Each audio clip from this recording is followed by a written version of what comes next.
All systems go. Lovely. Maybe I'd need to turn my phone on silent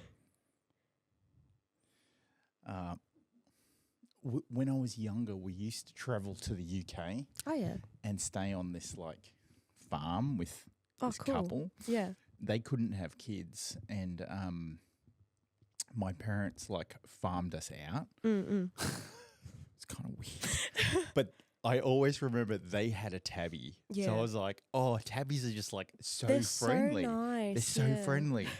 And so he was the first that I got. So he's like alpha cat. Whenever there's food around, he just like thinks he can barge in and like eat everything. Yeah. But yeah, he's just a rock. He's beautiful. He's my rock. He's beautiful. And he came with so they're all rescues. Oh, nice. Yeah, and he came with that name, Larry. Oh, Larry.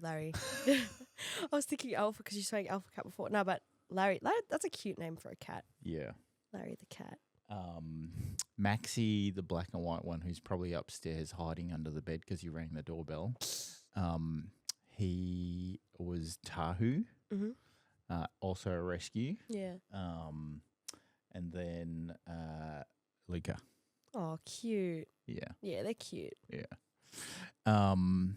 So welcome. Thank you. Am I doing the rounds with reality singing shows? You were on The Voice. I was. Season 12. Yes. 2023. Yes. How and where did you come and what was it like? Ooh, okay. So it was amazing, first of all. Like, just if you're a singer, it's definitely something, if you can do it, do it for sure. So much fun. Like, for just the experience. Absolutely. Like, in my opinion, I didn't go on to win. And I don't think anyone really does go on to win. Of course, when you're there, competition naturally just kind of sets in. Yeah. But I feel like if you're on that show, you're getting your name out there at the end of the day. Yeah. And you get that exposure and you get the networks and you get a taste of what the professional industry is like. And I feel like that's more valuable than winning at the end of the day, in my opinion. That's just my opinion.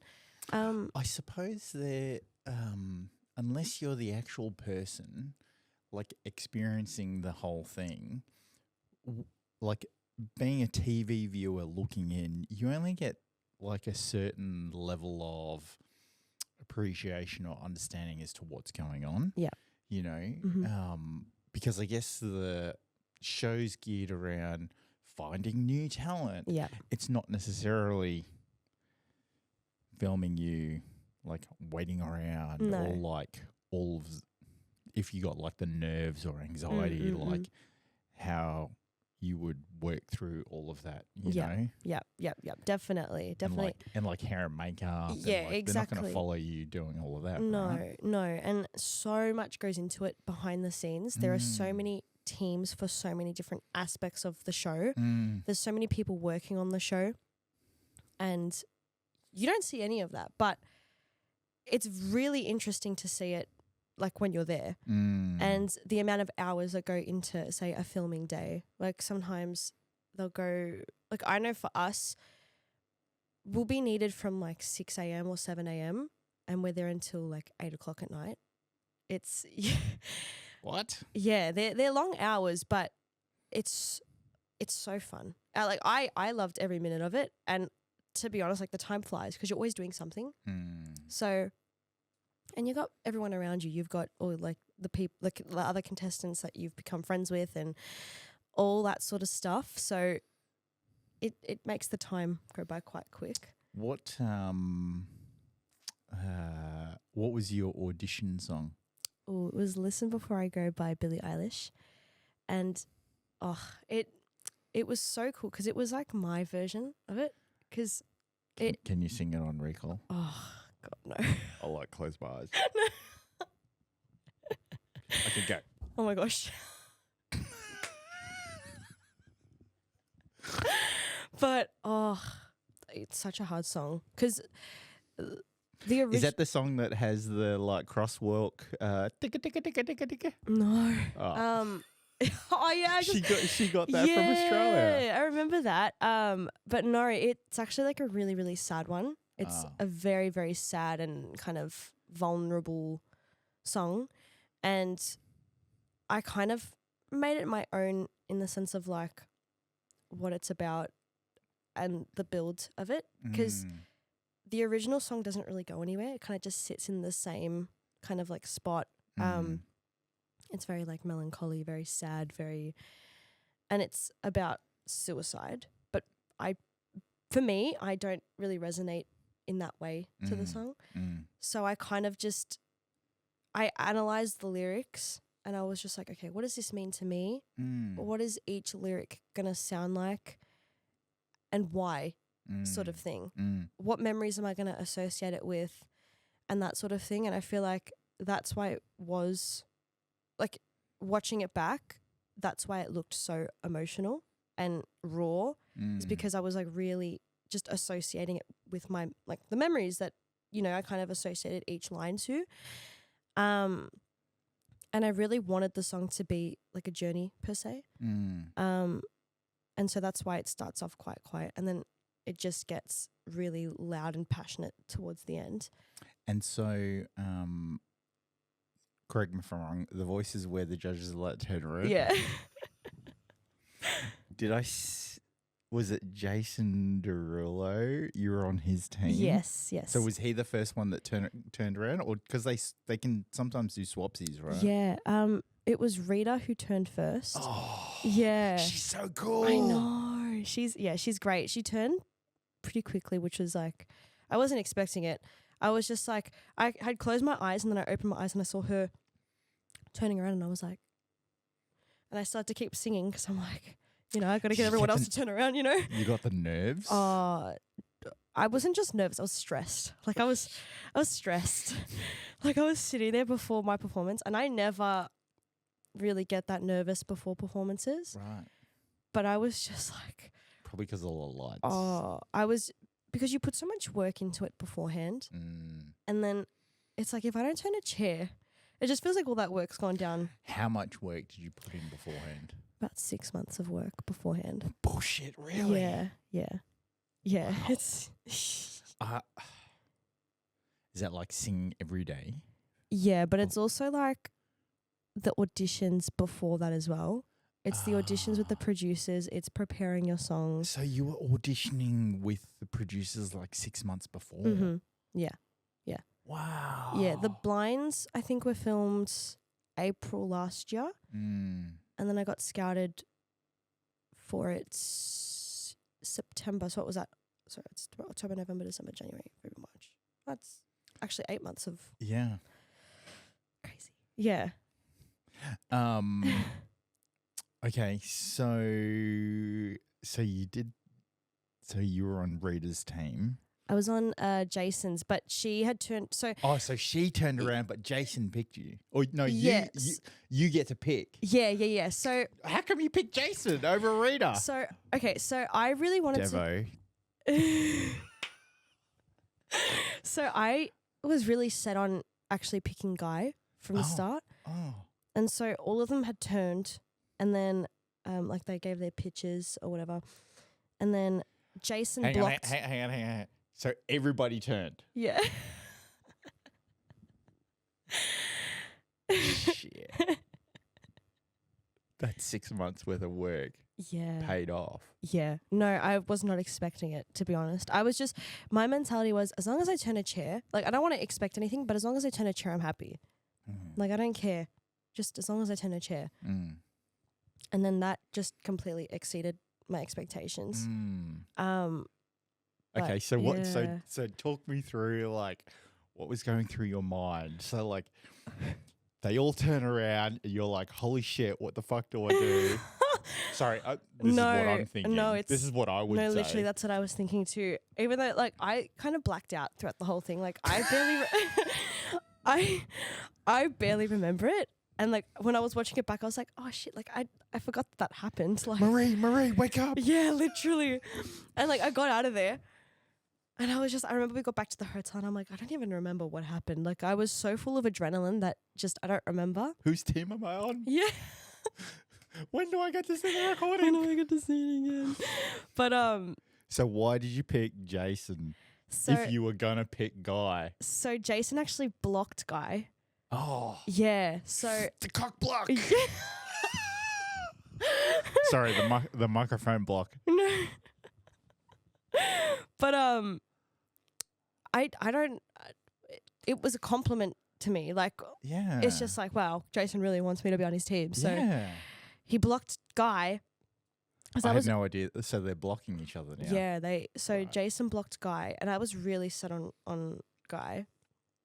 And it was funny. I was watching it back, and I didn't realize that this happened. But Sonia was standing with my mum side of stage, and she's like, "So she would have gone with Guy." And Mum's like, "Yeah, yeah." And it was Was that on the show? yeah, yeah. It was put on the show, and I was like, "That's so funny." That is so funny. Yeah, but What do you do? yeah, but yeah, Jason was a great coach, and Guy was lovely as well. All of them were lovely. They were really, really nice. And I will say, like, when Jess was giving her pitch, I felt like a real connection with her as well. Like I felt like it was just me and her in the room. She just has this really like sweet, comforting kind of presence, and it really calms me down. Like it calmed me down, put me at ease. I was like, okay. But yeah, it's so intense. Like I finished and my whole body was just shaking because you're so full of adrenaline. There's all these emotions all at once, and you're like, what the heck? Like, did you get any like in the lead up to it? Did you get any like? This is gonna sound really weird, but like coaching or mentoring on how to like deal with those emotions and that not- feeling that you get? Or? not necessarily. No, okay. I feel like they want you to have a reaction because they want it to be raw. They don't want it to be kind of composed. They really just want raw reactions because they want to capture that. I guess they also think to themselves, well, this is a show for performers. Yeah. They should be in their element when they're performing. Yeah, exactly. So when they're not performing, it should be like, okay. Yeah, exactly. Yeah. Exactly. 100%. But like I was so lucky. I was so nervous. I was so stressed out beforehand. And I'm never like this ever. Like but I was so stressed. A couple of the producers had actually like come and like sat with me, and they were like, it's gonna be okay. Like you're gonna be fine. You know the song, it's fine. Like just relax. They sent me meditation tracks on YouTube. It was it was so funny. But no one sends me meditation. Do I get nervous? I've really worked through public speaking, and would you believe doing the podcast actually helps me? Yeah, it would. Because it's very therapeutic. Yeah, like 100%. You're talking to like new people all the time, so it's like you're kind of practicing that. You're practicing on asking questions, talking fluently without stuttering. Because I find with me sometimes I stutter a little bit. I definitely feel like my questioning technique has, like I'm not using as many ums or like stuff like that. Yeah, I'm the same. I do it sometimes, but I feel like also the voice has helped me with that because there's so many interviews and stuff. So I feel like I've gotten that training to kind of stop saying like and stop waffling and all that sort of stuff. So it's hard. It is. It's so hard. I think it's hard when you don't have the experience. Exactly. Like talking eloquently or with structure or with purpose. Exactly. And then you feel like you need to fill the gaps with just mumbo jumbo words. Yeah, exactly. You know? And I find with me, I kind of used to just waffle and ramble off topic and that sort of thing. And I remember like the first time I'd ever tried out for The Voice, I was really hyper fixating on that because you do talk to the producers a lot about kind of like who you are and what you're about and kind of like what things have happened in your life that are quite monumental and that sort of thing. And I was like sitting there rehearsing what I was going to say because I was so worried that I was going to waffle or just not make sense. And so like I sat down with my vocal coach at the time because he's had quite a bit of experience on TV and talent shows as well. He was on X Factor. And he was like, you just need to just stop waffling so much. Like he was saying to me, because I didn't realize it until he pointed it out. And because I was so hyper fixated on that, I stressed myself out on the day. And it just wasn't an enjoyable experience for me because I was in my head so much. So I feel like it's good to work on it, but also don't hyperfixate on it too much. It's such a good point. Yeah. Don't spend so much time in your head. Oh, 100%. Your head is the strongest thing. Like, it's always a mental thing. If you're in your head, you're going to stuff up most of the time. If you just relax, you're confident in what you're doing, and you know that it's going to be fine, it'll probably run smoother. So, what was the biggest thing that you kind of took out of The Voice? Probably how to calm my nerves. And like, I mean, you're on TV. I know. I actually saw that clip of you doing that battle with that other singer that's on your the battle. Yeah. And I was like, holy shit. I'm like, yeah, I loved that one. They actually sound like the same person. Yeah, you know, a lot of people, like, if they were to listen to it, they'd be like, who's singing now? Yeah. I feel like because we were such similar singers, that's why we matched so well. And it would have been really hard. I mean, I don't know who won. I was Callisto who won that one. Yeah. The battle. Yeah. She's amazing. She's so good. But it was tricky. Like, we really didn't know how it was going to go because we were also up against each other in the callbacks too. Right. And we were up against another girl. She's also amazing. But it was just so hard to tell who was going to go where, who was going to go straight to the battles, who was going to be in ultimate callbacks, who was going to go home. And yeah, it was just, So yeah, it's strange, but yeah. What an experience. Oh, 100%. What advice would you give to someone if they wanted to go on The Voice or go on one of these like talent shows? Definitely do it. Also, like from a singer's point of view as well, like vocally less is more.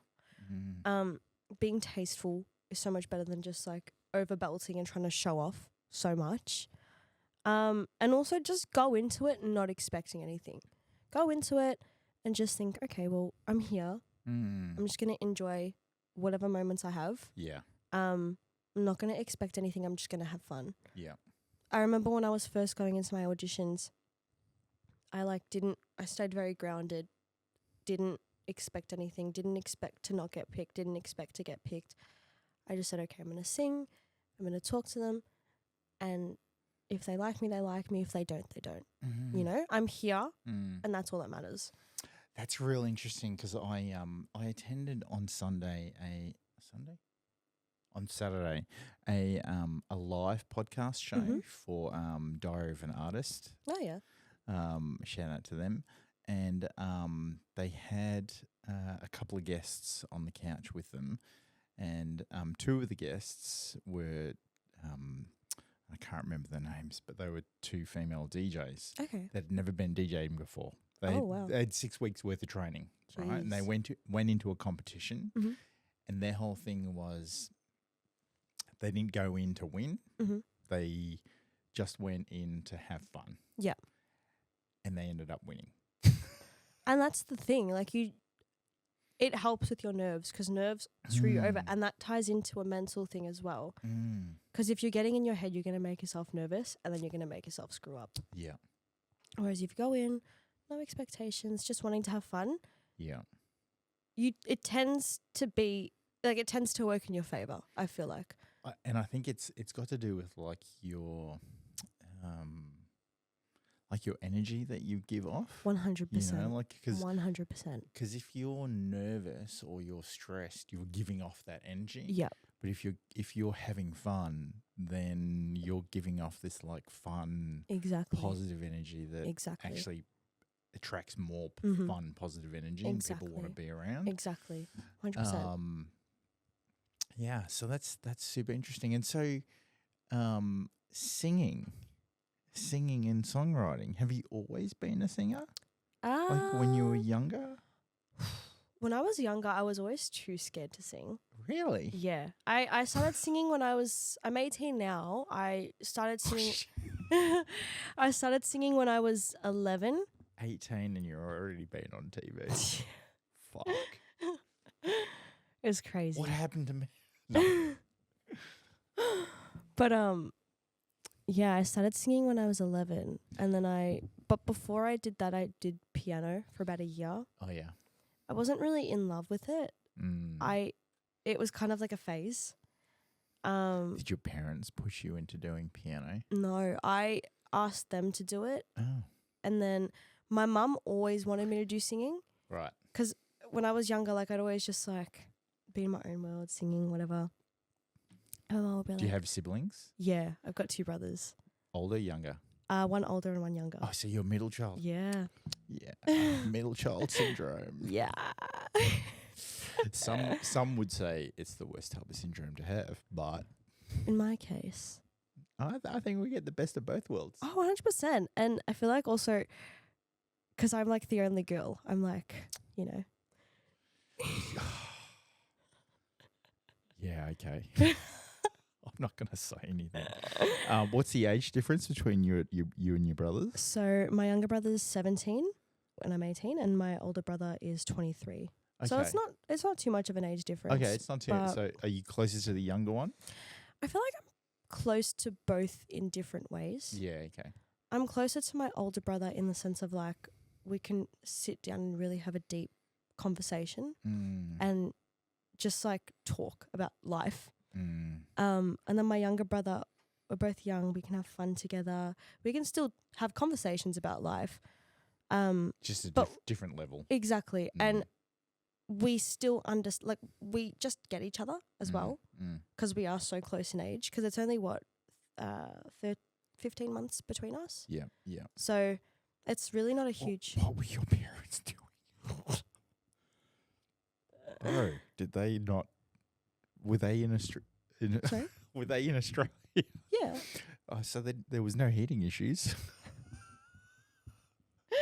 No, they wanted 3 kids, and so they wanted us like kind of all close in age. I suppose the reason your mum wanted you to go do singing was because your brothers are like probably into sport. They are, yeah. And so when I was younger, like I'd always like, you know, kind of zone out into my own little world, like start singing, whatever. Yeah. And then I started piano, and the place that I was doing piano at also did singing lessons. Right. So my mum went, like without consulting with me, switched over a piano lesson for a singing lesson. Perfect, mum. And I was so stressed the whole day. Like at school, I was like to my friend, I can't believe my mum did this to me. Like this is so not fair. Like I didn't want to do this. And then I get into the singing lesson and I was so nervous. I started singing and I was like, this is really fun. Like I really like this. Yeah. I want to keep doing it. Yeah. So I kept doing it. I had my first showcase, again, like shitting bricks, like so nervous. Like my mum could see me from the audience. I was standing side of stage and she could see me like nervous as anything. You know, I get up and I sing. Obviously, 11-year-old me watching it back was trash. But I mean, you're 11 years old. I know, but still, I can't watch it back without cringing. Yeah. It's just, yeah.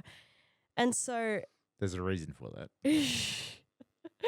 But that night I got home and I was like to my mum, I don't know if I'd do that again. And she's like, no, like you've got the potential, you're gonna do it. And so I kept doing it. I gradually like started improving, you know, would level up have different vocal coaches, work with different people, Mm. gradually start getting more kind of professional opportunities. And yeah, I feel like the rest is kind of history. But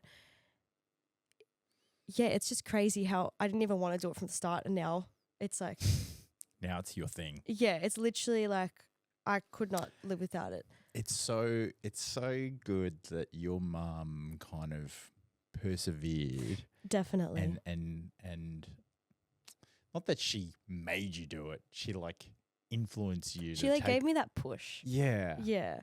And like the thing is, my mum's always said to us, like to me and my brothers, like, I'm never going to force you to do something that you don't want to do. Mm.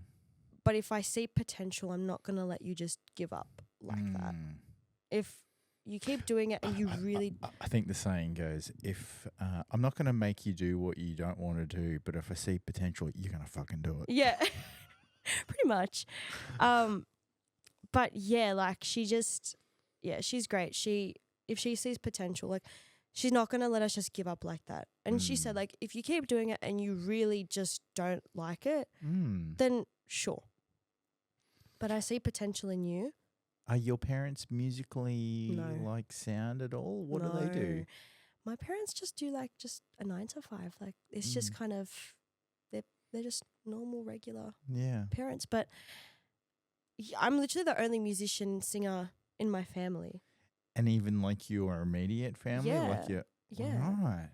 In my entire family, nobody else does music. That's so fascinating. Like it's so strange. Like you'd think you'd get the genes from somewhere, but no. I'm the... Maybe she heard you too many times singing in the shower. And she's like, I'm going to make a singer out of her. Maybe. Potentially. But for a singer, I actually don't really sing in the shower that much. I used to when I was like younger, but I just don't. I don't know. Only in the bath, darling. Only in my room, in my microphone. You know. I had Cassidy LaCreme on the podcast, and it was pretty amazing, like her story, because like I actually did finally do some research before she came on. Oh, sorry, rewind. I had a guy on, the lead singer of Sisters Doll. Okay. And I was like, yeah, that's cool, you know, I'd like to get you on the podcast. I didn't know who he was. Yeah. Bro, he had to explain who he was. I thought it was a bit, not OTT, but like, it was a bit, like I got an email a couple of days beforehand from their like social media manager. Mm-hmm.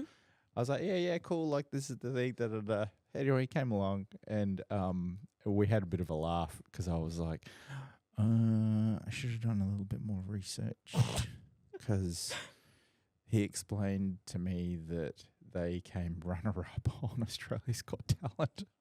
Oh, no. I think it's 2017. Okay. So, yeah. you know, but still, like, I was like, yeah. Anyway, Cassidy, so I did watch some of her clips. Yeah. And she was singing in Malaysian. Okay. And I was like, oh, she must be Malay. Well, yeah. But she's not. Oh. She's Australian. Okay. But she was working in Singapore at Universal Studios. Oh, beautiful. And some of her friends there kind of dared her to sing a song in Malay. Oh, wow. In Malaysian. And they put it on YouTube. And it went viral. And YouTube in Asia is completely different. Oh, really? Yeah, like, because everybody watches YouTube. Yeah. Everybody's on YouTube. They're not on, like... TikTok or... Yeah, on Instagram or whatever. And yes, it did go viral. And then I think 3 weeks later, she signed a recording contract That's crazy. with a Malaysian agency. That's insane. Moved to Malaysia. Imagine having that luck. Yeah. That's crazy. And then she was there for like 10 years. That's insane. I wish I had that kind of luck. So who knows where this is going to take you? Who knows? All because your mum was like, I'm going to switch the piano to singing. I'm going to make this girl a singer, whether she likes it or not. Yeah. No, I'm kidding. But yeah. Yeah, she's good like that. Like she'll always push us to kind of, you know, achieve and grow and all that sort of stuff. Where do you want to take it? Like, what do you want to do with it?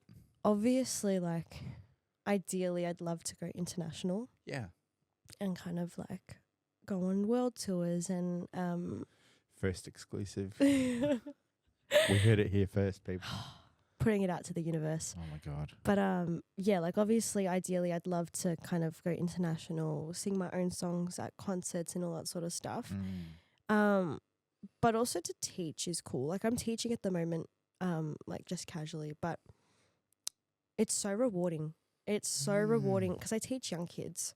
And to see like, I've only been teaching them since July, and to see their growth from the start of July to now, and to see their confidence grow, just is extremely rewarding to me, and it makes me so happy, and it motivates me as, you know, a vocal coach and a singer myself. But yeah, it's to teach as well, but obviously like the main goal is to go international. I mean, you could do both. Yeah, Like 100% you could. There's kids and there's people all over the world that want to learn how to sing. Exactly. It's one of those skills that yeah, it's cool. You can do so much with a music career. Like you could do anything. Like you could even work behind the scenes on shows like The Voice, or you could be a teacher, you could be a producer, just a performer. Like you could be anything. There's so many different things, and like if you were to do a music degree, it's so versatile in the sense of like the fact that you can literally get a job in any aspect of the music industry. Are you thinking about doing a music degree? I'm starting my music degree next year. Yeah. So it's a gap year. Yeah, pretty much. Nice. Yeah, I did like a little bridging course this year, and then I'm starting my bachelor next year. Right. Yeah. What type of singing do you want to like focus in on? Because obviously there's like opera, and then there's like band. Yeah. I'd love to do just like contemporary, like pop, soul, that sort of thing. But I'm trying to kind of, because I felt like I really sat in the pocket of like just ballad singing, and I feel like sometimes it gets boring at times. So I'm trying to kind of venture out of that and have a bit more upbeat stuff to my repertoire and that sort of thing. And that's kind of something that I'm working on at the moment, also working on writing and just kind of trying to get my own original stuff out there and really just show kind of an essence of who I am as an artist and as a musician. But yeah. Are you signed with a label? Like, how are you getting your music out? I don't have any music out at the moment, but I'm independent right now. And I think the first like kind of batch of music that I do release will be independently. Just that's kind of what I'm thinking at the moment. Yeah. 'Cause like, I mean, I haven't really put a whole lot of research into it, but you don't like a label is not necessarily essential in releasing music. Like, yeah, it helps. I don't think it's essential now. Yeah. Because of the fact that there's so many different platforms, there's so many different channels where you can produce and like manage stuff yourself. Yeah. You know, I think long are the days where every artist wanted to be signed with a label. Yeah. You know, I think potentially it was like that because it was seen as like security. Yeah. You know, to go from a creative field that you didn't earn a lot of money to then be signed with a label where you were getting consistent money. Yeah. You know, was kind of seen like, oh, well, that's the goal. Yep. You know, whereas now with everything from mobile phones to like the internet and like all these different platforms, you don't need, and if anything, you could probably do better. Yeah. Then because you don't have as many limitations. Yes. And you're earning all of kind of the royalties from your music. It's not going towards a label. You're not constantly paying it back to the label. It's just all going to you because you did it yourself, which is good. But of course, like a label does help in the sense of like they'll pay for now you to get your song produced and to get it released. But then there's a portion of your royalties that go back to that label. So really, you're not making that much. Are there any labels out there where there would be no limitations? Hit me up, please. Any sponsors? We're taking donations. Please. But yeah, it's a tricky industry, but it's cool. If you weren't doing this, what would you be doing? If I wasn't doing music, I'd probably get into like beauty, kind of that sort of thing. I've always loved kind of like makeup, self-care, that As sort in of like thing. a beautician? I don't know, maybe like a makeup artist or something. Oh yeah. But yeah, I've always been interested in that field as well. So I mean, I guess if it wasn't music, it would probably be that. I don't know. I think it's fun. I think your mum would still be happy with that. Yeah, probably. I can do her makeup all the time. But my little Bella. That's funny. But yeah, I guess it's another creative kind of industry. It's so creative. Yeah. It's so good that you would be staying in the creative space. Because I think the more I have guests on, the more I talk to people, like everyone has a creative like outlet. Yeah. And then they have what's called a muggle job. Yeah. You know. Yep.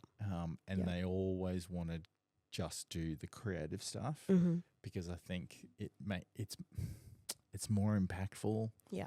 It feeds the soul. Yeah. Just like it because you're accessing a different part of your brain. You get a different feeling from it. Yeah, it's cool because it's also there's no right or wrong answer because it's creative. So you can literally do whatever you want and it's still correct. Like which is also part of the problem. Yeah. As to why people don't understand it. Yeah. Because there's no right or wrong answer. You know, it's this thing around absolute versus continuous. You know, like some people are very black and white, so it has to be absolute. Yeah. It's either a yes or a no or a left or a right. Yeah. As opposed to this, no, it's like free flowing. Yeah, you know, exactly. Like I can be whoever I want to be, like at any day of the week. Exactly. What? And that's like, I know some people like that aren't as kind of involved in music. I'll show them something that I think is really, really cool, like music-wise, and they'll be like, I can't appreciate it because there's just like either too much going on, or say if it's like someone creating a new rendition of another song, they changed it too much, I don't really like that. Whereas like me, I see that and I love it because I know how much work would go into it, and I can see like how tedious it would have been. So yeah, it's cool. I guess it is. It is also because you have such a more in-depth knowledge of how things are done. The normal person walking on the street wouldn't understand it. No. know? They just hear it and be like, oh, cool, that sounds all right. Yeah. But when you've got a musician's brain, when you put your musician's hat on, you're like, wow, like that would have taken, they would have had to have done this, this, and this. Because, like, you have experience in that. So it's just, yeah, it's interesting. It's really, really interesting. I had a mastering expert on here, Jack the Bear. Okay. And I know his name's not Jack. It's John Mans. Anyway, he goes by Jack the Bear. Anyway, I was like, what is mastering? Yeah. It's the very last step that you do when you're producing a record. Yep. Right? And adjusting and it's highly technical. Just getting all the sound levels right, making it sound cohesive and just put together. And he went to New York to, I guess, study it. And like with all the experts, you know, back in the day. And I was just like, to the normal person, like you wouldn't be able to tell any difference. But like the mastering that's required for like a CD versus digital versus vinyl versus clubs versus radio. It's totally different, you know. Yeah, definitely. Even like when I try to explain the concept of harmonies to someone who doesn't sing or does music at all, they just don't get it. All right. I'm going to be someone who doesn't understand harmonies. How do you explain it to me? Oh gosh. Let's go. Okay, so if you think of like, say, a piano. What do you mean? So like think of a piano, right? So you've got like all your white keys. And there's black ones as well, right? Yeah, there's black Yeah, ones. It depends on what chord you want to do, but say you're doing a major chord. So Right. you've got like 1, 3, and 5, right? So you're not going to do 1, 2, and 3 because they clash. You're not going to do 1, 3, and 4 because they clash. And you're not going to do 3, 4, and 5 because they clash. What do you mean they clash?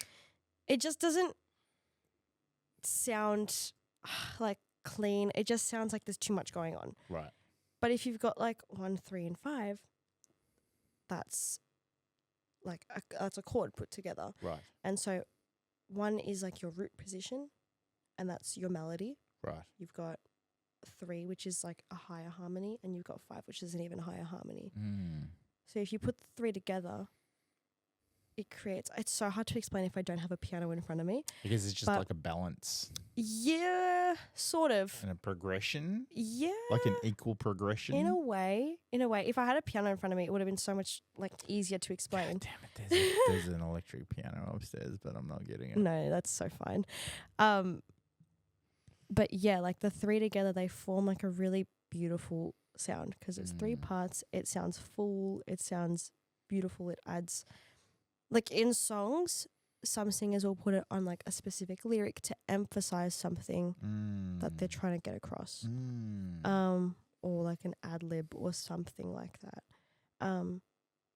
And yeah, it's sick. Like they'll stack 5 harmonies. They could stack so many on top of each other, and it just sounds amazing. It's so good. Like guys like Jacob Collier, I don't know if you've heard of him. No. That man stacks so many harmonies. It's insane. Like he'll make a whole choir out of his voice. It's insane. It's so cool. So cool. And he does it with all of his live shows. Like he gets his audience to sing certain harmonies. And then he records them. Maybe. I'm not too sure. Does he use a looper? I think so. But he does it just for fun. Yeah. And so it just sounds like this massive choir because he's got like thousands of people in this audience singing all these parts. It sounds so cool. But yeah. But that's cool. Like actually getting like the audience like involved. Yeah, it makes the show so much more, makes it unique, and it makes it really appealing, especially to other musicians, because it's mainly musicians that go to his shows. Because again, people that aren't musicians can't really appreciate his stuff. Yeah, but musicians can. So it's most of the time musicians sitting in that crowd, so they'll easily be able to pick up a harmony like that, and that's why it sounds good.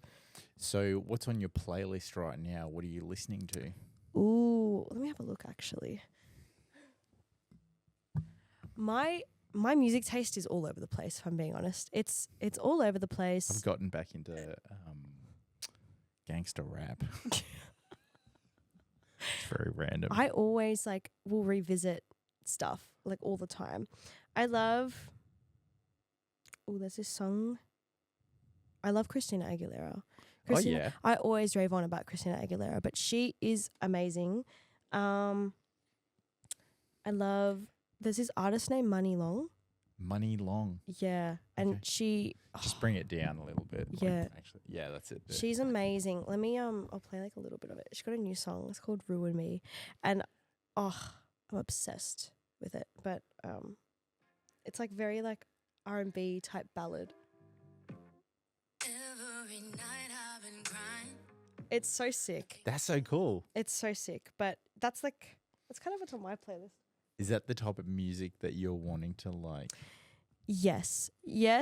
And like soulful. Yeah, soulful type stuff. But also at the same time, I'd love to do some like upbeat type stuff as well. Because I feel like if an artist just does ballads all the time, it kind of gets a bit boring. Yeah, you mentioned that. It's I think as a creative, like it is important to have variation and a Mhm. range, Definitely.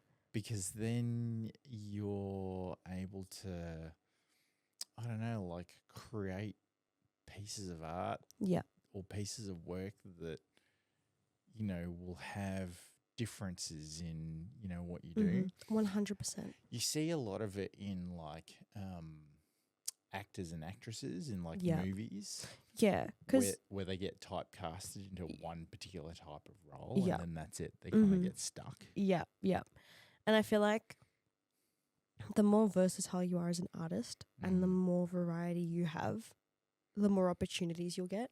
Yeah. Because you could be needed for all kinds of things because you've got training in all these different kinds of things.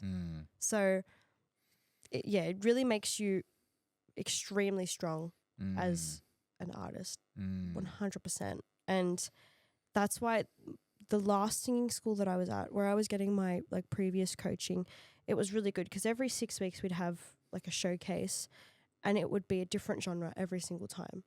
So you're working on different genres, you're learning to be able to quickly like put together songs, make it your own on the spot, include stage presence which suits that genre, those sorts of things. And I feel like that's so important when training to be a singer, because you're learning all these different professional qualities and traits to have, especially if you are wanting to be professional and not just wanting it to be a hobby. It's so crucial. Plus, I guess it's all about understanding what the options are out there for lots of different types of performances. Definitely. But also trying to work out what your style is. Mm-hmm. Because I've always pushed myself, but I'm always conscious of the fact that like I kind of know what my strengths are and I know what my weaknesses are. Mm-hmm. I know what I want to do, but I know where I want to be. And it's kind of like this constant like, oh, am I comfortable being uncomfortable right now, or do I just want to play it safe? Mm-hmm. You know, and I think you grow the most when you're the most uncomfortable. 100%. Because you learn more about yourself. Definitely. And I think people get scared. People get scared being uncomfortable because they don't like that feeling, and then they wonder why they haven't grown. Mm-hmm. You know. Yeah. I know for me, I used to do like a bunch of different singing competitions, like not on TV or like literally just singing comps. And they'd have different genres, like different entries, different genres. So like this entry would be for country, this entry would be for musical theatre. I hate country music. I hate it, right? I hate it so much. Why? I just don't like it. You don't want to do a collaboration with a country artist? No. Why? I don't know. I've never liked country. But one of the girls that I was on The Voice with last year, she's a country singer. She's incredible. She's so good. She released a song earlier this year that is like the one country song I can actually listen to and enjoy. It's because you know who she is. No, genuinely, it's so good. It's Come on, such a good Maree. song. Come on, It's such a Maree. good song. Admit it. It's just because you know who she is. No? No, Okay. genuinely, her song is so good. And yeah, but I think it is interesting though. yeah. It's interesting because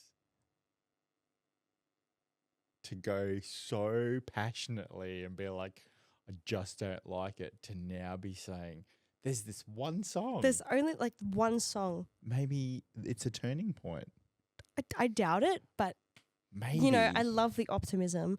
Billy Ray Cyrus is gonna enter your life. Look, I would never pass up an opportunity with Billy Ray Cyrus because it's Billy Ray Cyrus. But Would you pass up an opportunity with Keith Urban?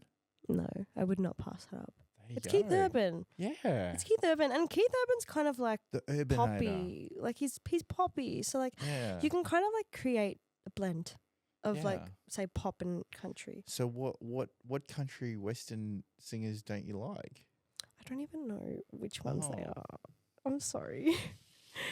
I have not really. There's some pretty famous Yeah, American I just ones. really haven't looked into it. I don't Yeah, know. okay. But yeah, It's kind of a little bit like food. Yep. Like, Yep. don't say you don't like seafood if you haven't eaten it. Or like, don't say you don't like prawns if you don't eat Yeah, prawns. yeah. If you haven't tried prawns. but I've heard country music, Yeah. and I just can't do it. It's just not my cup of tea. It's I think your challenge is before the next time I get you on for the update, you're gonna sing a country and western song and you're gonna give us a report card on how you think it went. all right. Deal. Someone needs to create a country and western reality singing show That would be cool, and actually. get you on. That would be sick. Please, Yeah. please. I'd love to be on another show, but yeah. I mean, this is kind of like a show. It because it's is. an internet show. And Yeah. like people can like watch No, in this is on, fun. I love on podcasts. like Podcasts are fun. YouTube, you know. Yeah. But, Yeah. yeah. I was so gonna ask you another question, but I forgot. Okay, so Christina Aguilera. Mm-hmm. Which artists inspire you the most? Christina. Oh, She's amazing. Ariana Grande. She's her so much. She's pretty funny, Ariana Grande. As well. She's really funny. Yeah. She's great.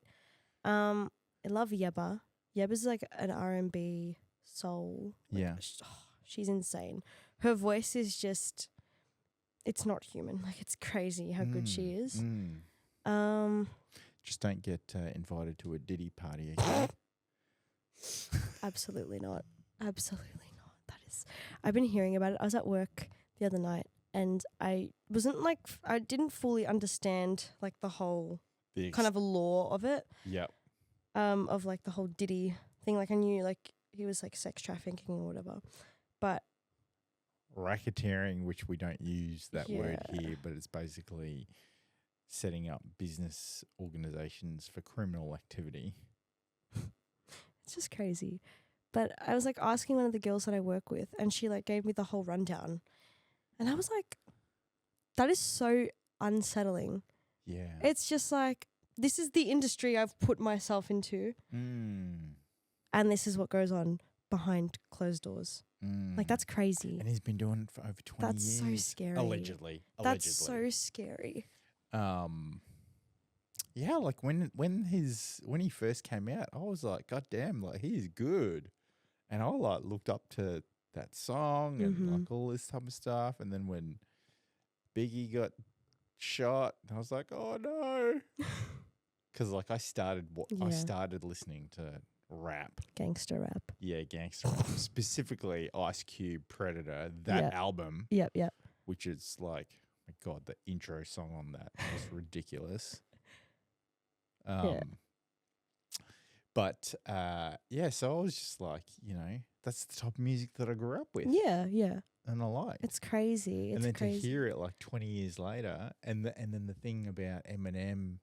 Yeah, like that line. Yeah, people like that's saying, crazy. oh, he's been writing about the Diddy parties and Diddy for a while. That's actually like that was a pretty good like lyric though. Like it's pretty smart. But like apparently he like orchestrated Michael Jackson's death and that sort of thing. Yeah, but I don't know. I don't know. about that. I don't know. It could be conspiracy theories, but I don't know. Do you talk about conspiracy theories? Not necessarily, but if I see them online, I'm just like, that's in like it gets like the gears turning. Like Yeah. I think about it and I'm like, oh, this is interesting. Do you believe in aliens and UFOs? I don't know. Do you? I think we'll be stupid not to think that they haven't visited us already. Yeah. I don't know. It's very egotistical to think that we're I feel one like- of a kind. I feel like why would we all think it's a thing if it wasn't a thing? If that makes sense. If they weren't real, then why would we be so like curious to know if they're Obsessed. real or not? Yeah, and it's too coincidental with the number of people that have said that they've had an anal probe. Seen that one South Park episode, Cartman's anal probe? Yeah. That's what they called it. South Park called it. Yeah, no, literally. And Hang on, what about that's all the the Simpsons The ones? Simpsons, yeah. The Simpsons ones are crazy. And like I see them and I'm like, that's insane. Yeah, like the amount of people that have cited stuff, and then it's kind of like Bit too coincidental. a bit too coincidental. Yeah, definitely. Do you know what the Mandela effect is? Yes. What about the Looney Tunes one? Where like people think it said Looney Tunes instead of Looney Tunes. Like they thought it said TOONS instead of TUNES. That's crazy. Like those sorts of things. And even there's a few other ones, but I forgot which ones there were. There's that fruit company that have a fruit in their label, and then all of a sudden it disappears. Yes. And anyway, this was on Joe Rogan. Anyway, so he was saying it's actually been proven now. It's been proven that the Mandela effect is real because there were court documents about that particular fruit. That's insane. Why are they trying to fool us though? The government's just trying to fool us. They're brainwashing. Government's trying to brainwash us. They're brainwashing us like Men in Black. Yeah. Look into the thing. Beep. Oh, the world's a scary place. It could be. Potentially. So are you writing anything right now? I am. I've written a bunch of songs for an kind of upcoming EP project. I've written about 5 songs for it. What's the process that you go through for writing your song? Ooh, I kind of like find my melody first. I find my melody and I kind of like gather what vibe it has. And sometimes I write about hypothetical situations. Sometimes I write about like real situations. Kind of just depends on, again, what the vibe of the melody is. But yeah, and then I just gradually kind of like think of like a starting word. And then if I get stuck for words, I'll just kind of use Google and like search up words that rhyme with this and kind of put it together. I work with my mentor as well, and we kind of go through it together because he's a great writer. And we kind of just form these songs together. And yeah, it's really fun. It's so much fun. And it's cool to see like what ideas we come up with and what we change and just like how it evolves as well. But yeah, it's very interesting. Very, very interesting. Would you like dedicated a certain amount of time, like during the day or during the week, to go, all right, I'm going to write something now? Or is it something that just like comes to you? Well, because we have like our set sessions like for an hour, like once a week. And like we'll get quite a bit of writing done throughout those kind of sessions. But throughout the week, if I have an idea in my head, like I'll like note it down on notes, share it with him. We'll keep writing more. But we'll actually like stem new ideas from those lines. Or even like I'll think of a melody line and voice memo it or something like that. And yeah, that's kind of my process, I guess. Everyone is different. Everyone is so different. Everyone is different. I've had people on who said, oh, they just like, it just comes to them, so they record. It can't. And they got so many voice recordings on their phone, and then they go back and they look at it like weeks or months crazy. later. It's so insane. I've personally never found writing easy. I find it hard to get ideas. So like it doesn't just miraculously come to me. I wish it did. I really wish it did. But you're more of a science person. Yeah. Are you? No. No. I'm like, she's not creative, she's science. No, it doesn't, like, I have to write with somebody. Like, I need to have, like, someone else there to be able to, like, throw ideas at me as well. It's good that you've got a mentor. Yeah, he's amazing. He's so good. And so, yeah, we just get so many different ideas and we just throw them at each other and we'll create new ideas off of those ones as well. But yeah, that's kind of what I do. It's my process. It's so important to have mentors because one, not only have they got like other life experiences, but they've got the knowledge that they can like impart onto you. Absolutely. You know, and then it's kind of like being able to access like another person's database to then be able to form up this view of like, where do you want to go? Exactly. Like what you know, like if you wanted to travel the world, for example, you wouldn't just be like, I'm just going to go to the airport and like try to catch a plane. No, you'd actually like go on the internet and like you Google. Search up whether or not you want an island holiday or like a busy holiday or theme park cold holiday or whatever, right? Yeah, exactly. And then you'd find the location. Yeah. But that's accessing someone else's database. Exactly. You know? Exactly. And so, you know, I think by doing that, it also helps to, as I said, understand where you need to go, what you want to do. And then once you've got that info, like do the reps. Yep. And like practice. Yep. Exactly. And I had he was actually one of my mum's old boyfriends. He was like right into basketball, which I love because I was like right into basketball at the time. Yeah. And he said to me, he's like, oh, you need to practice. You need to practice and you need to practice like this. And he was the one, because I was like, okay, so I'll just practice until you get it perfect. He's like, no, you need perfect practice to get it perfect, right? Which is kind of, I guess it's okay of a saying because it's okay to make mistakes. It's okay to make mistakes. That's what practice is for. Yeah. But in saying that, I know with me, if I've got a rehearsal before a show or whatever, I will not be like at peace until I have a perfect run through and a perfect rehearsal. Otherwise, I'm going to be worried and overthinking it. Are you a perfectionist? In music, yes. Definitely. Only in music? Oh, like other things too, but music, because I care so much about it, and it's literally like the air that I breathe. I am a real perfectionist with it, and if like something is slightly off, I'm completely thrown off.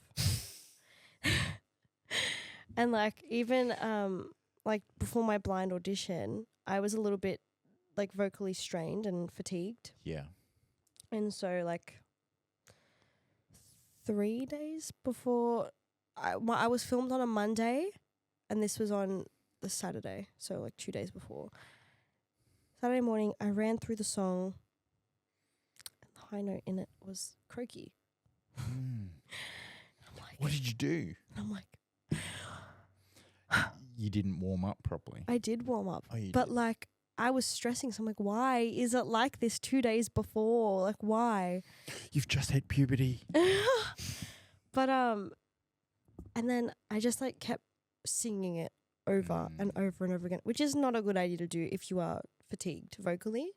It is not a good idea because you need to preserve your voice. And I didn't do that. I just kept going over and over and over again until I felt it was perfect. But the thing was, it just wasn't sounding perfect at all. It just sounded ridiculous.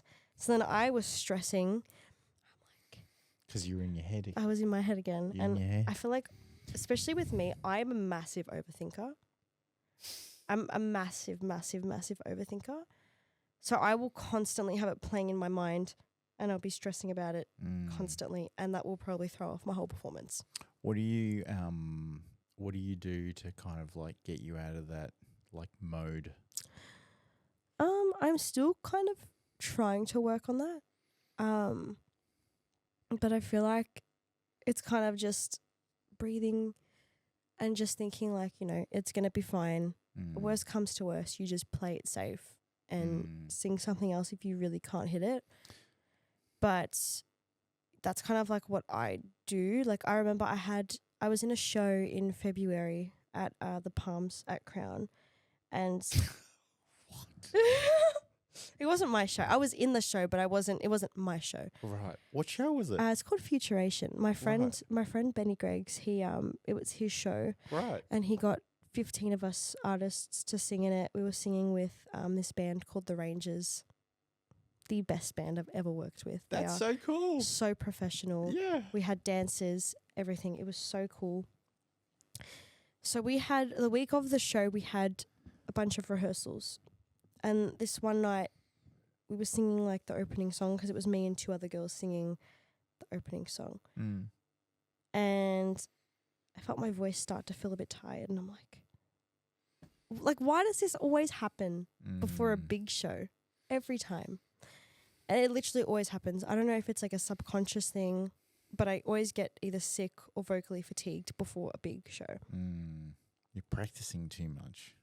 But like but it doesn't feel like it's excessive to me. Are you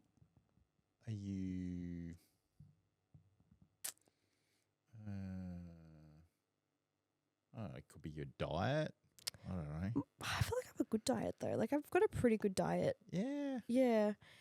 I don't know.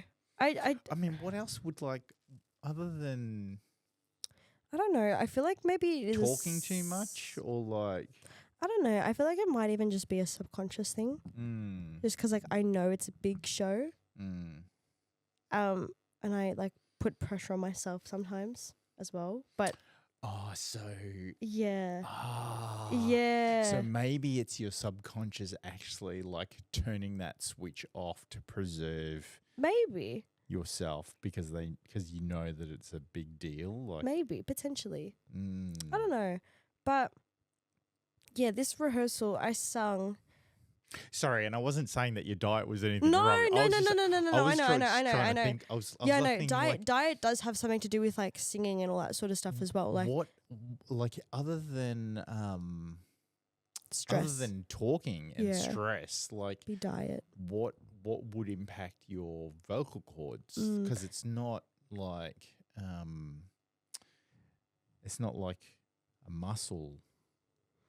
Or it's a I mean, like your voice is kind of like a muscle, but it's your throat. That's where food goes down. So you do actually have to be mindful of what you eat and drink before a show. Like, I know if it's a show day for me, I don't drink dairy. I don't eat dairy because it goes gluggy. I don't sing on an empty stomach or too full of a stomach. Right. Because that kind of affects your breath support. For the use of your diaphragm. I also don't eat spicy food either because that affects you as well. But I try to eat like fruit and drink lots of tea, stay warm, hot drinks, that sort of thing. And that really helps as well. Just like very clean. And more like soothing for like your throat. Yeah. As opposed to like harsh, agitating food. Exactly. But diet does play a massive part What about coffee? I'm not a huge coffee drinker. I've been a coffee drinker lately, but did you grow up in Melbourne? What the No, hell? You didn't? During my bridging course, I got hooked onto coffee. Like iced coffees. I love iced coffees. Iced coffees, all I right. love iced coffee. Oh, so good. Even in winter? Yeah. Oh my God. Yeah, I'm a bit like cooked like that. It's just That's why your voice gets No, I don't drink iced coffee. I don't drink I'm cooked. But I don't drink like cold drinks or anything Yeah. the day of a show or before a show. I try to keep it to warm teas, all that sort of stuff. Because I guess you're by keeping it warm Keeps it open as well. Yeah, as opposed to like dilate, your blood vessels dilated as opposed to constricted. Yeah. Because when they're dilated, then you can kind of like, I guess, get that range. Yeah, exactly. So, yeah, it's so tedious. It's a lot more tedious than what people think. Mm.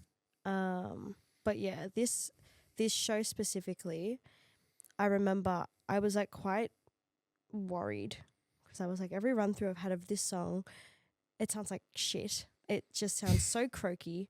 It sounded fine up until this week. Right. So anyway, at the Palms, they've got like PA systems like in the back, like where the dressing rooms are, and you can hear what's going on stage. So whoever was on stage, you could hear them, right? So I'm singing this song. I'm singing like a big Beyonce ballad. That was a very big sigh. I'm singing this big Beyonce ballad. I had all these like big high notes planned. Shit. And I had to improvise on the spot because I had this massive voice crack, which ruined the whole thing. And me, I have always learned, if something happens on stage, you pretend it didn't happen. Yeah. You stay professional. 100%. So that's what I did. And I played all my high notes safe, and I was so disappointed because I was so excited to do all of them because they were my own flair to the song. Couldn't do it. And I had to just like play it. I got the video actually. It's really bad. It's kind of a little bit like public speaking. Yeah. If you apologize when you do a presentation or when you're talking like publicly, then people will be like, well, we wouldn't have noticed anything if you didn't say anything. Exactly. And a lot of people said that to me, but they were so trying to be polite because it was like, I don't usually voice crack, but this was bad. This was so bad. Let me find it. Okay. It's so bad. It's so bad.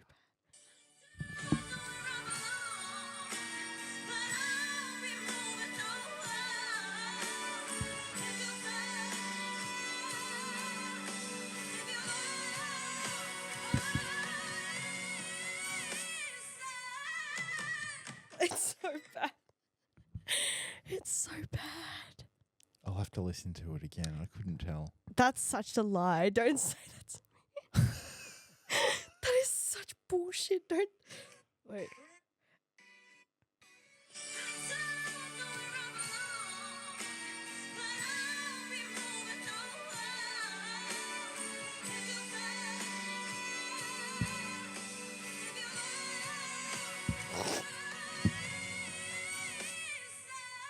You covered it up pretty well. I think you covered it up pretty well. And then I had to like mark the rest and not sing it like fully. I was like, wait. Like this last note was meant to be this big belt.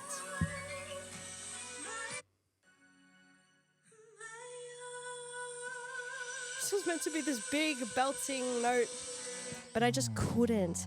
I couldn't, so I had to play it safe. But I had to play it so safe, and I like kind of improvised it on the spot. I was like, shit, this is like emergency mode.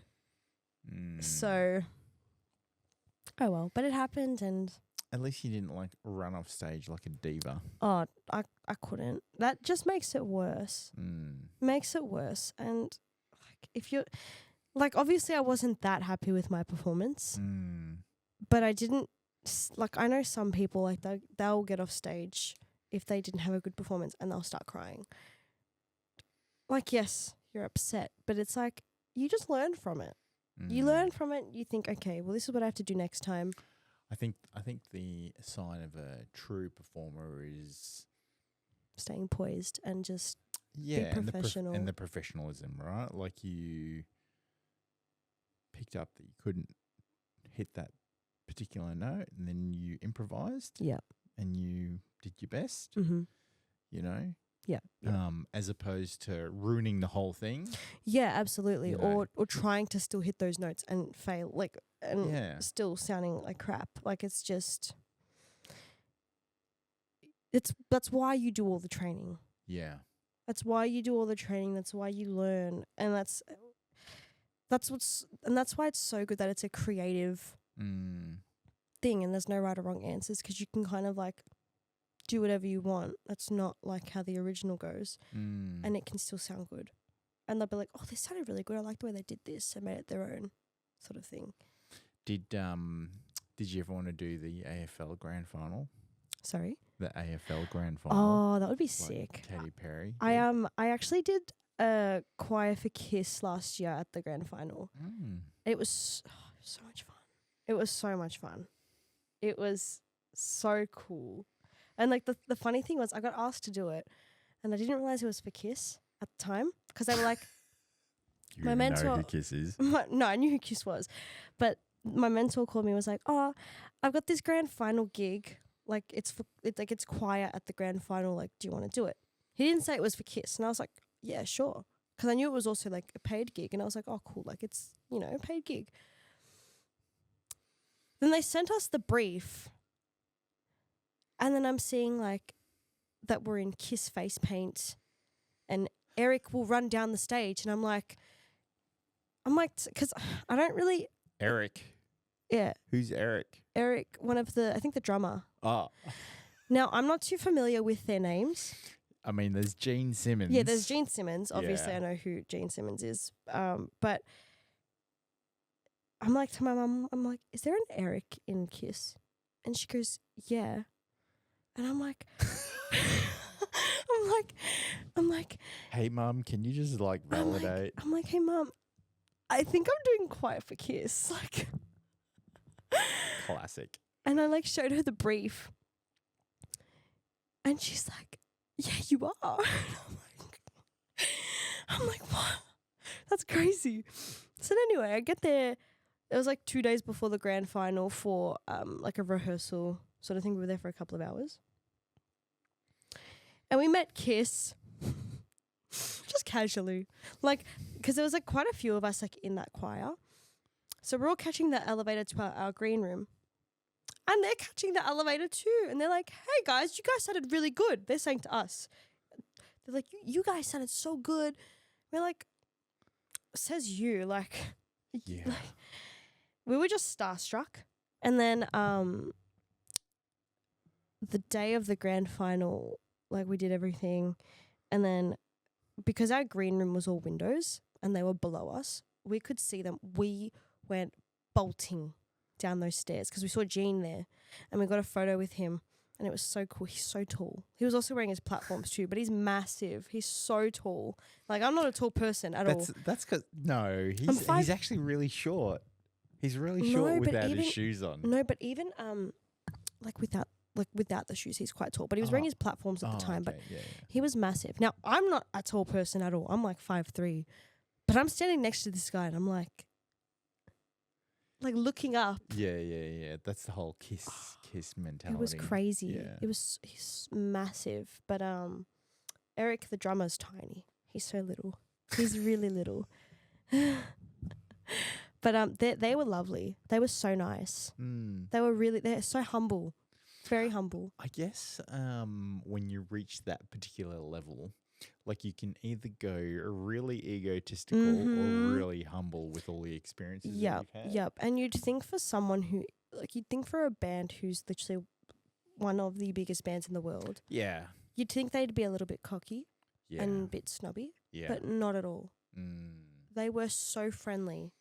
So friendly. And one of the girls that was in the choir, she was standing at the back because the way it was briefed was like we were all standing in two lines and he was at the back. So once we finished doing our little piece of whatever we were doing, he runs in between us and then gets to like the drum set.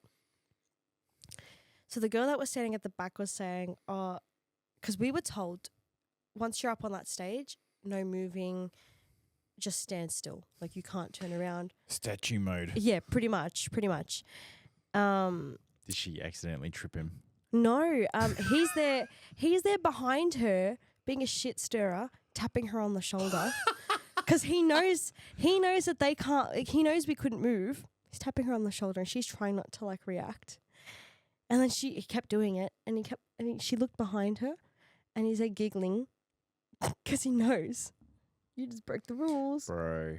Yeah. He was smoking some weed. I don't reckon. I think he was just, he was just like, hee hee. But, That's funny. yeah, they were lovely. They were so nice. And, That's so good to know that they were like really nice and they're humble. lovely. They're so friendly. Really, really nice guys. I feel like because they are old fashioned as well, like they're old guys. Like, Yeah. I don't know. I just feel like they'd be, I don't know. I feel like younger talents these days that are big are really snobby because they think like they're stars, and like while they may be stars, like be nice. Mm. Like, you know what it's like to work to get to where you are. It doesn't cost anything to be nice. No, not at all. And it works in your favor so much more because then Mm. you have a better reputation in the Mm. industry. Mm. Because then you have people like me now saying on a podcast, they were so nice. Mm. You're not going to have them being like, oh, they were so rude, like they were so snobby. Not at all. They're so nice. And it's good for you to then also go back home and tell your mum how nice that they were, and then Yeah. she'd be like, "Oh my god!" Yeah. And then she goes around and tells all her friends. Yeah. Because as soon as I met them, I texted like my parents, be like, I just met Kiss. Like, guys, I just met Kiss. And What I'm was like, your dad like? my dad was like, oh my God. Like, my dad was kind of fangirling too by memory. And my brothers were like really excited as well. Is it fangirling or was he a fanboy? He was fanboying. But then I went and told like all my muso friends and like some of my friends who are in bands that play a lot of rock. And they're like, no way you just got to sing with Kiss. Like, we're so jealous. But 'cause like they love rock so much, and yeah, it was fun. It was fun. Do you find that Melbourne is such a tight knit small community from a creative's point of view? Yes. Mm. Yes. Everybody knows everybody. Mm. Like, you just know everyone somehow. Like, some way, somehow, you have a connection to somebody else somehow. And yeah, I feel like because Melbourne is also so well known for the arts and creative aspect of things as well. But It's kind of like the hub of Australia. Yeah. For creative stuff. Pretty much. And I mean, we do try to be the like sporting hub as well, but I think we compete with like Sydney and Brisbane. Yeah, but I feel like because a lot of like there's a lot of singing schools. There's a lot of other like there was this community called BG community, and there were so many singers, so many musicians. And it was basically every single musician in Melbourne, essentially. Like, everybody just knew everyone some way, somehow. So, yeah, I would say it's pretty tight-knit because everyone works with each other on different things. It's a good thing, but it's it's a bad thing at the same time. It is, because then it's like... Because you just recycle the same people. Yeah. How do you push yourself to become more international if you don't, like, go international? I'm not too sure, but I feel like to get kind of I would say like interstate wise, shows like The Voice are really good because you're meeting people from different states. Like, I've made so many friends from all over Australia now, and I would love to go to say Sydney soon and collaborate with those people again. And maybe a country and western person in Sydney. Maybe. Who knows? But you could be the next Little Nas. Imagine I just rock up in like a cowboy hat next like event, cowboy boots, and I just sing a country song. I mean, what do you feel about what are your thoughts about those different artists from like two different genres like collaborating together? I think it's awesome. I think it's really cool, to be honest. Like, I will say I also love that Post Malone is also doing a bit of country now. His voice actually really suits it. He's cool. I love Post Malone. I don't really listen to him much, but he's cool. I think what he's doing is really, really cool. I love Teddy Swims. Teddy Swims also gives me a bit of like country R&B vibe. He's sick. And Jelly Roll? I've heard of him, but I haven't heard any of his music. Yeah. Does he do country? Yeah. Ah, cool. It's kind of that kind of like style. Yeah. But I hate how on the radio now, like, older songs are being remixed and they all sound the same. Oh. Do you know what I'm talking about? I don't know if like you're a big like radio listener, but no, I'm not a big radio listener. Neither am I anymore. But like whenever the radio is on, I hear it and I'm like, I did see something the other day where this guy was revealing how Dua Lipa, her melodies are copies of old songs. Oh, yeah? They were exact copies. Yeah. Like, look, copying a melody is fine, but to, like, actually remake the song, like, same lyrics and everything, but just, like, remix it, I feel like a lot of them now are all sounding the same. Yeah. And it's just like, just leave it. Just leave the song as it is. Please. Please.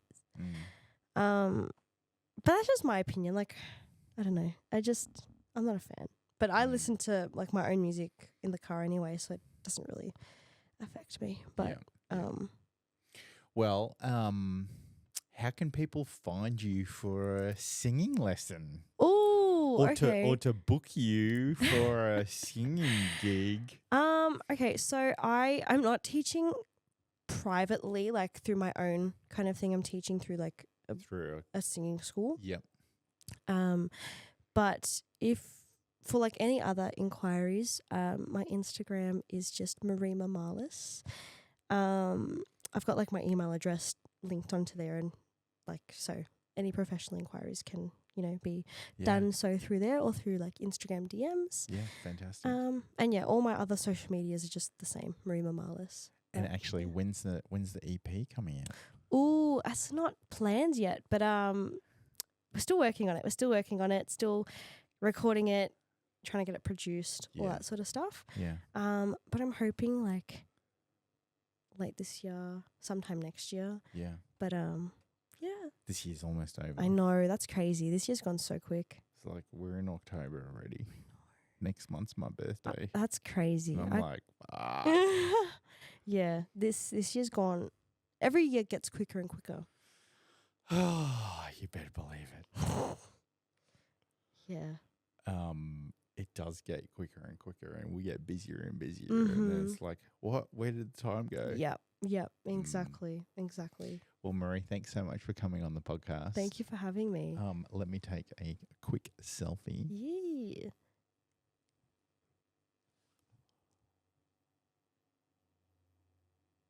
Amazing. I can't wait to see what happens next for you. your EP. I was like, when I spoke to Jono and he suggested to get you to come on board, and then I looked you up. I was like, hell yeah.